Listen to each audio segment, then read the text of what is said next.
Insyaallah kita akan membahas pertanyaan masih seputar wudhu. Ini ada pertanyaan dari teman-teman tentang bagaimana hukumnya wudhu di kamar mandi atau wudhu di toilet. Karena tidak semua orang punya ruangan khusus untuk wudhu. Dan memang anehnya kita ini ya. Kita ini kalau bangun rumah ada ruangan untuk mandi, ada ruangan untuk masak, ada ruangan untuk tidur, ada ruangan untuk ngopi. Tapi untuk ibadah yang paling penting sholat, musola enggak ada. Kemudian fasilitas untuk sholat, wudhu juga tidak disediakan khusus. Ini kita kelemahannya.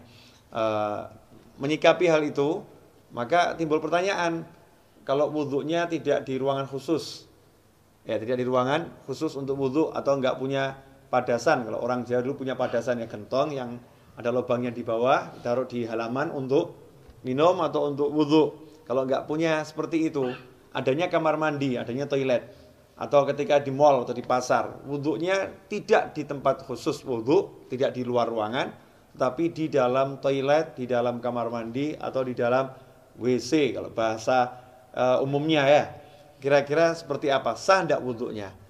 Kalau ditanya wudhunya sah atau tidak, maka wudhunya sah kalau memang syarat-syarat sahnya wudhu dipenuhi, kemudian hal-hal yang membatalkan wudhu tidak dilakukan, wudhunya sah-sah saja. Tetapi timbul masalah, orang wudhu itu ada sunnah-sunnah dan ada adab. Di antara sunnah-sunnahnya adalah membaca Bismillahirrahmanirrahim di awal wudhu seperti yang sudah dijelaskan. Kemudian nanti ada doa setelah wudhu.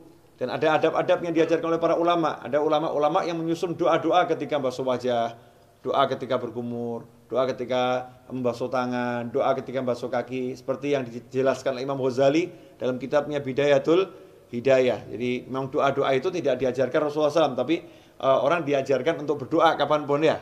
Apalagi kalau doa ini dari para ulama. Lantas bagaimana kita mau membaca doa di dalam kamar mandi? Atau kita membaca Bismillahirrahmanirrahim sedangkan di dalam kamar mandi. Sementara kita ketahui Nabi kita Muhammad SAW mengajarkan agar kita tidak membaca lafzul jalalah, asma Allah, atau ayat-ayat Al-Quran, atau doa-doa di dalam toilet, di dalam kamar mandi. Emang apakah ada sumber hadisnya? Ada. Kita semua tahu baginda Muhammad SAW itu punya cincin. Ya, punya cincin. Khatiman min fiddah, dari perak. Ya, Rasulullah punya cincin dari perak, yang cincin itu fungsinya sekaligus sebagai stempel. Ya, fungsinya sebagai stempel. Dulu Rasulullah SAW tidak punya cincin, tidak punya stempel. Tapi ketika sahabat mengatakan, nih raja-raja yang pembesar-besar non-muslim itu kalau dapat surat, tidak ada stempelnya tidak mau terima. Ya, mereka tidak akan menerima surat kalau nggak ada stempelnya. Rasul pun mengikuti, kalau begitu buatkan saya stempel. Ya, buatkan saya stempel. Maka dibuatkan stempel, bunyinya Muhammadun Rasulullah.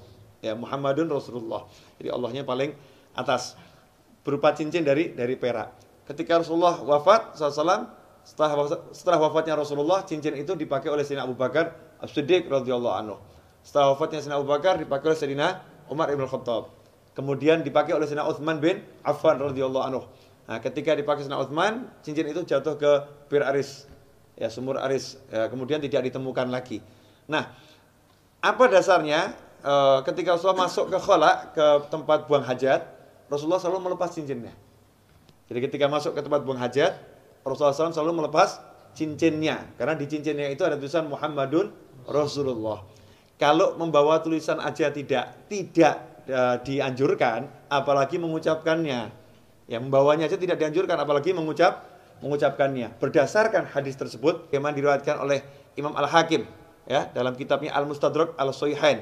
Di situ beliau menyatakan, anna Rasulullah labisa khatiman naksuhu Muhammadur Rasulullah, fakana idza dakhala al-khala wada'ahu. Kata Al-Hakim dalam kitab Al-Mustadrak, Az-Zuhri menyebutkan bahwasanya Rasulullah SAW punya cincin yang tulisannya adalah Muhammadun Rasulullah. Idza dakhala al-khala wada'ahu. Kalau masuk ke khala, ke toilet, Rasulullah SAW selalu melepaskan cincinnya tersebut. Hadis ini sahih menurut syarat Imam Bukhari dan Muslim, tapi tidak dicantumkan dalam kitab hadis Bukhari maupun Muslim. Maka ditulis oleh Al-Hakim dalam kitabnya Al-Mustadrak yang disusulkan, ya hadis-hadis yang diusulkan. Sebetulnya menurut Bukhari dan Muslim sahih, tetapi belum atau tidak dicantumkan dalam kitab Bukhari maupun kitab Muslim. Nah, hadis ini menunjukkan memang kalau masuk kamar mandi jangan bawa tulisan yang mengandung nama Allah atau nama Rasulullah Shallallahu Alaihi Wasallam. Dari sini ulama kemudian mengambil kesimpulan kalau membawa tulisan nggak boleh, apalagi membacanya. Bukan haram ya, tidak boleh dalam arti tidak beradab atau kurang sopan. Karena itu seyogyanya jangan berwudu di toilet, seyogyanya.